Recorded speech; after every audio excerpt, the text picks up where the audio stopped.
1975 के 25 जून की धुंधली यादें। आज 25 जून है। इसी दिन 1975 को आपातकाल लागू किया गया था। श्रीमती इंदिरा गांधी ने इसे लागू किया था। 21 मार्च 1977 तक वह भयानक आपातकाल चला था। 9 वर्ष का था मैं, पर बहुत स्पष्ट स्मृति है। हमारे गांव के युवक पुलिस को देखते ही बेतहाशा घर की ओर भागते थे।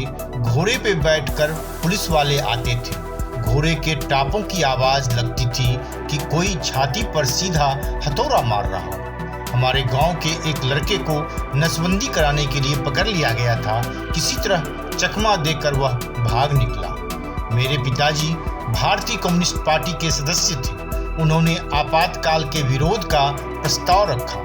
पार्टी ने नहीं माना, आपातकाल का समर्थन कर दिया। बाद में पार्टी ने स्वीकार किया कि यह उसकी गलती थी। श्रीमती इंदिरा गांधी ने संविधान को अपने किचन में बंद कर दिया था। आज जो संविधान की सबसे अधिक दुहाई देते हैं, वे बिलों में दुबक गए थे।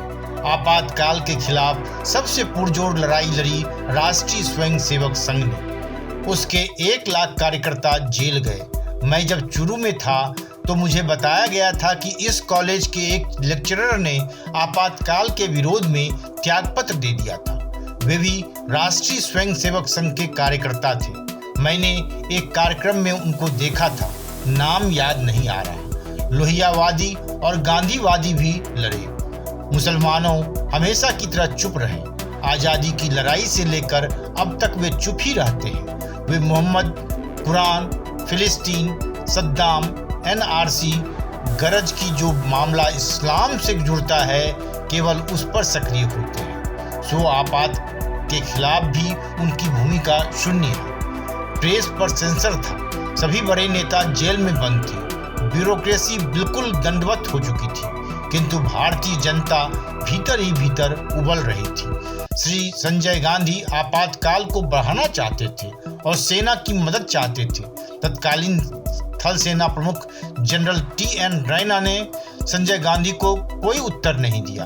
पंडित जवाहरलाल नेहरू की पुत्री इंदिरा के हृदय में लोकतंत्र का दीपक अभी जल रहा था। उन्होंने आपातकाल उठा लिया। एक भयानक अवधि बीत गई। भारत का लोकतंत्र फिर जगमगा उठा। हालांकि तब आपातकाल के फैसले को लेकर इंदिरा गांधी द्वारा कई दलीलें दी गई। देश के भीतर गंभीर खतरे की बात की गई, लेकिन पर्दे के पीछे की कहानी क्या थी, यह किसी से छिपा नहीं है। मैं बच्चा था।